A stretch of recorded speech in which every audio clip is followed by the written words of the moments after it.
हम इस समय मुंबई नॉर्थ में हैं, जहां से लोकसभा का चुनाव पहली बार पीयूष गोयल लड़ रहे हैं। हमारे साथ बोरीवली विधानसभा के विधायक भी हैं सुनील राणे जी, जो सारथी की भूमिका में हैं। पीयूष गोयल लोगों से वोट मांग रहे हैं। सर, अभी तक तो चुनाव लड़ाते देखा हमने आपको, पहली बार आप चुनाव लड़ रहे हैं, कैसा मजा आ रहा है? मेरा सौभाग्य है कि माननीय प्रधानमंत्री जी ने मुझे ये मौका दिया, क्योंकि चुनाव लड़ाते लड़ाते बाहर की पर्सपेक्टिव तो आती है, बाहर की समझ आती है, लेकिन कैंडिडेट होने का जो खुद का मानसिकता होती है, जो उसमें खुद के अनुभव होते हैं और जो ज़मीनी स्तर पे लोगों से जुड़ाव बनता है, ये मुझे लगता है हमें और संवेदना देगा और हमें प्रोत्साहित करेगा और आगे के कार्यों में भी थोड़ी और जनता की अपेक्षा पूरी करने के लिए प्रोत्साहन देगा। जहां जा रहे हैं वहीं पे ऐसा ही कुछ नजारा देखने को मिलता है।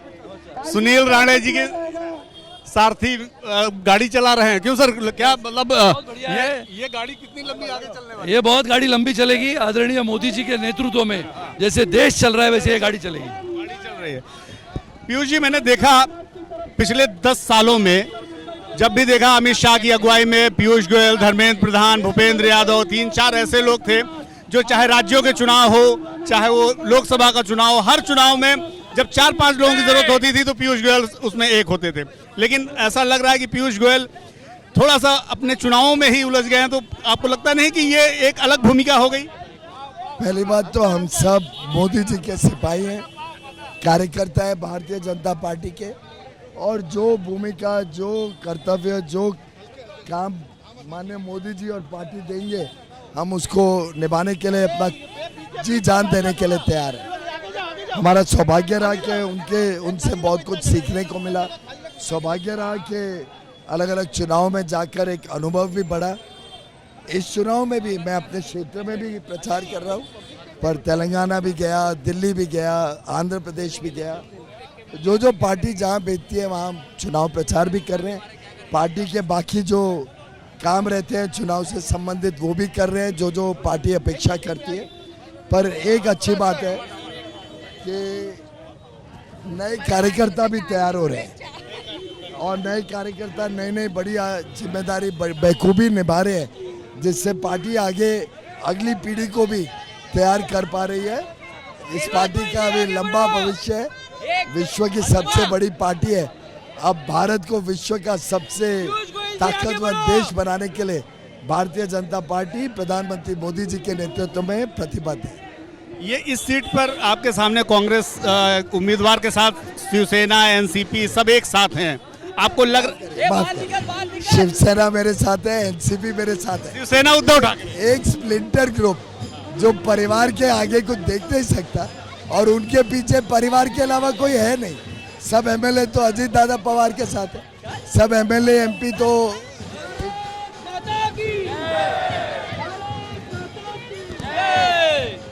पीयूष जी का स्वागत इस कदर हो रहा है कि हमारा इंटरव्यू भी बीच बीच में अब बाधित हो जा रहा है, लेकिन जनता का प्रेम और जनता का जो सत्कार है वो अपने आप में अद्भुत है। जहां जा रहे हैं कमोबेश ऐसा ही नजारा देखने को मिलता है और इसी तरह लोग उनका स्वागत कर रहे हैं।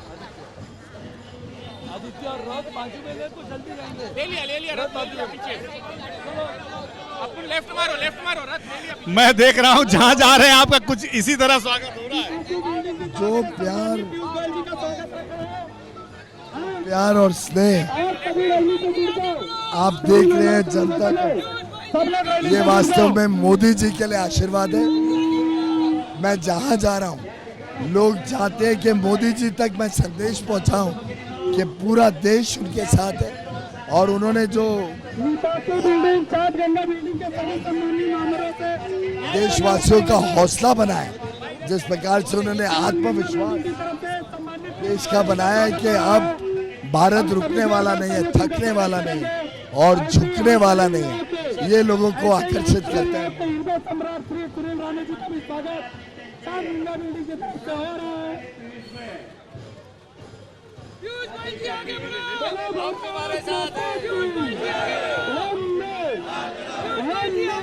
पार्टी साथ में है, सभी पार्टी साथ में। ये मोदी जी का जादू है जो आप देखिए। जी आपको लगता है कि उद्धव ठाकरे और शरद पवार की पार्टी कांग्रेस तीनों मिलकर आपको कुछ चुनौती दे पा रहे हैं? पर उनकी पार्टी क्या है? पार्टी तो हमारे साथ है। वो तो एक स्प्लिंटर ग्रुप, शरद पवार जी को बारामती और सुले जी के अलावा कुछ दिख ही नहीं रहा है। उद्धव ठाकरे जी को किसी तरीके से आदित्य को जी को प्रमोट करना, उसके अलावा कोई उनको ना कोई सिद्धांत ना कोई नीति। अगर बाला साहेब ठाकरे जी ने कहा था कि मैं पार्टी बंद कर दूंगा लेकिन कभी कांग्रेस के साथ गठबंधन नहीं करूंगा। अब पता नहीं बाला साहेब को क्या दर्द हो रहा होगा जब वो देखते हैं कि हिंदुत्व को त्याग दिया उद्धव ठाकरे जी ने, हर सिद्धांत को त्याग दिया और हर वो विषय जिसकी वो वर्षों तक आलोचना करते थे उसको उन्होंने सैक्रिफाइस करके अपनी पार्टी के सभी कार्यकर्ता और नेताओं को मजबूर किया कि वो उनको पार्टी से बाहर रखे।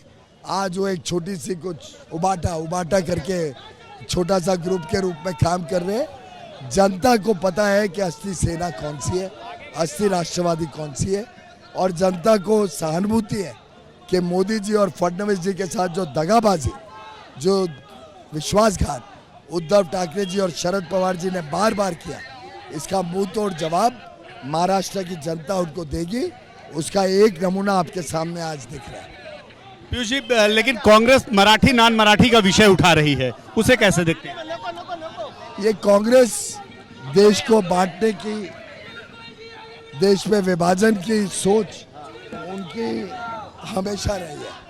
आप याद करिए सुरेश, माननीय मेंबर ऑफ पार्लियामेंट, जो उप मुख्यमंत्री का भाई है, उनके कैसे बयान थे कि दक्षिणी राज्यों को विचार करना पड़ेगा कि वो भारत का हिस्सा रहे कि ना रहे। अब उस बयान पे आज तक राहुल गांधी जी, शरद पवार, उद्धव ठाकरे जी ने निंदा तक नहीं की। तो यानी वो भी सोचते हैं कि देश का विभाजन होना चाहिए। जम्मू कश्मीर को एक करने के लिए 370 कलम जब हटी, उसको आज तक ये पचा नहीं पाए। राम मंदिर 500 साल की लड़ाई के बाद बना, प्राण प्रतिष्ठा के कार्यक्रम तक का बहिष्कार किया। उद्धव ठाकरे जी जो बड़ा क्लेम करते थे कि हमने राम मंदिर की लड़ाई में विश्व हिंदू परिषद को पाटिंबा दिया, सपोर्ट किया, आज वो पूरी तरीके से एक्सपोज हो गए कि उनके दिल में राम नहीं है। वो सिर्फ जी, आप राष्ट्रीय नेता हैं, आपने राहुल गांधी का जिक्र किया, लेकिन राहुल गांधी, प्रियंका गांधी और कांग्रेस के खड़गे जी हर मंच से संविधान कह रहे हैं कि आपकी 400 सीटें आएंगी, आप संविधान खत्म कर देंगे। आपकी 400 सीटें आएंगी तो आप लोग जो ओबीसी और एससी का आरक्षण वो खत्म कर देंगे। इस देश को आप लोग मतलब इलेक्शन ही आगे नहीं हो पाएगा, इस तरह की बातें उठा रहे हैं। आप क्योंकि राज्यसभा के सदन के नेता भी हैं, इसलिए जरूरी हो जाता है आपसे। ये बेबुनियाद विवादित बयान कर करके वो अपनी हताशा दिखा रहे और बता रहे हैं कि वो पूरी तरीके से विषयहीन है। उनके नेताओं के पास कोई मुद्दे नहीं है, कोई सोच नहीं है, विजन नहीं है, आगे देश कैसे बढ़ेगा। और पूरी तरीके से आज कांग्रेस पार्टी ने अपने आप को एक्सपोज कर दिया और लोगों को याद दिला दिया कि आखिर बाबा साहेब अम्बेडकर का अपमान किसने किया था, किसने मुंबई से उनको हराया, किसने भंडारा से बाबा साहेब को हराया, किसने बाबा साहेब को भारत रत्न तक देने से इनकार कर दिया। एक प्रकार से दलितों की, वंचित, शोषित, पीड़ितों की अगर चिंता किसी ने की और बाला साहेब का सम्मान किसी ने किया, बाबा साहेब अम्बेडकर जी का, तो मात्र नरेंद्र मोदी जी थे, जिन्होंने 5 तीर्थ भी बनाया। हमारे वस्त्र मंत्रालय ने हिंदू मिल की जमीन देकर वहाँ एक बड़ा स्मारक पूजनीय बाबा साहेब अम्बेडकर जी के गौरव में अब बनाया जा रहा है। लंदन तक में उनका जो स्थान था उसको भी उन्होंने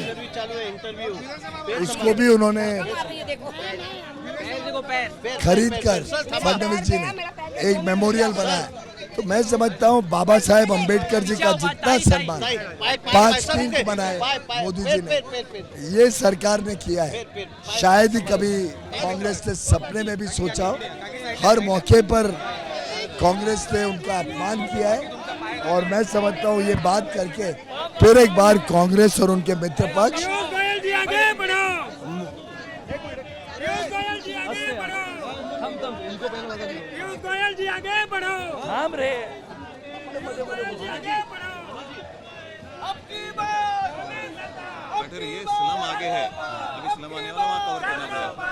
सर, उत्तर मुंबई को उत्तम मुंबई बनाने की बात चल रही है, वो कैसे है? क्या अब रोड मैप है?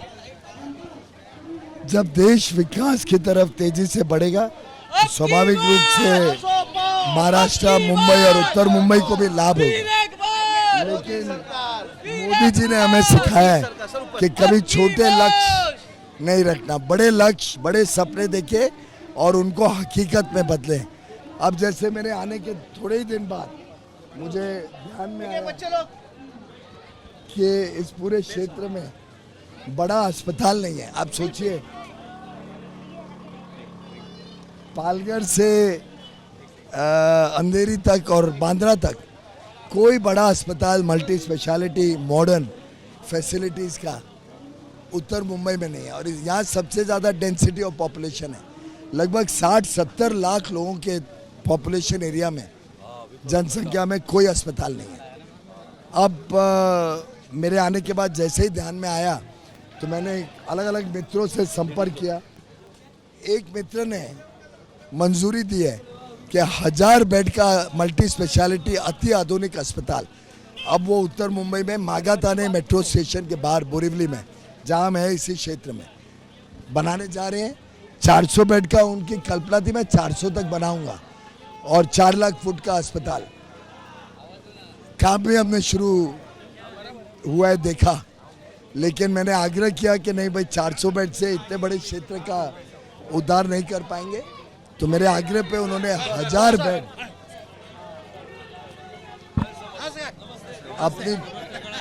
अपनी फाउंडेशन से 1000 बेड का मल्टी स्पेशलिटी अस्पताल, जिसमें cancer, oncology, nuclear science, nuclear medicine, PET scan, lithotripsy, neonatal paediatric, मतलब यू नेम इट, और उन्होंने एग्री किया। कोई चीज़ के लिए ना नहीं किया।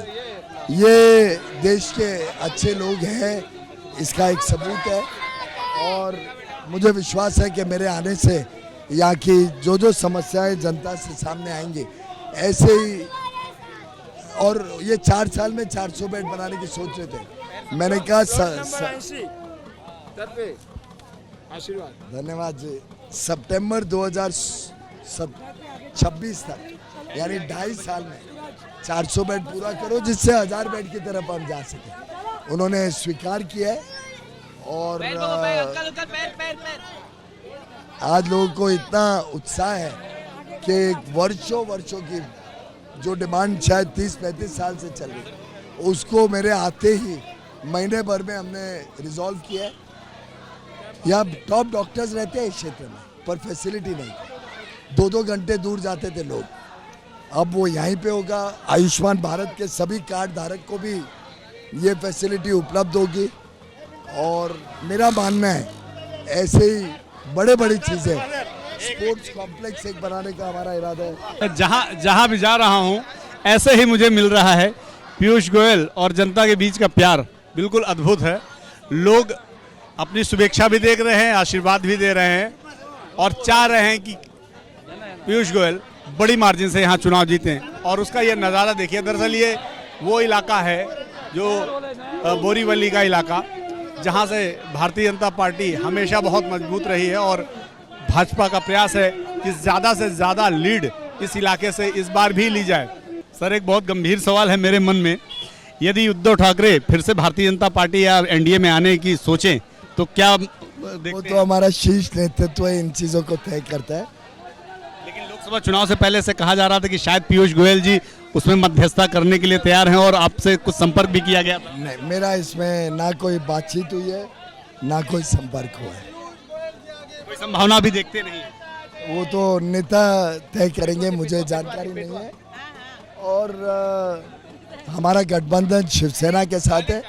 एक नाथ शिंदे जी उसके नेता हैं और हम एक नाथ शिंदे जी के नेतृत्व में महाराष्ट्र में सरकार बहुत अच्छी तरीके से चला रहे हैं और आगे भी चलाते रहेंगे। आगे भी चलाते रहे। सर, हम आपका कैंपेन इसी तरह भी कवर करते रहेंगे, आगे भी आपसे कुछ सवाल पूछेंगे। आपको मैं देख रहा हूं कि लगातार यहाँ पे पब्लिक का जो प्यार है, पब्लिक का जो रुझान है, वो पीयूष गोयल जी के साथ लगातार मिल रहा है। जहाँ जा रहे हैं कमोबेश ऐसी ही तस्वीरें देखने को मिल रही, ऐसा ही सीन देखने को मिल रहा है। सुनील राणे जो बोरीवली के विधायक हैं, सारथी की भूमिका में हैं और लगातार लोगों से जनसंपर्क जारी है। इसे आप जय वीरू की जोड़ी भी कह सकते हैं।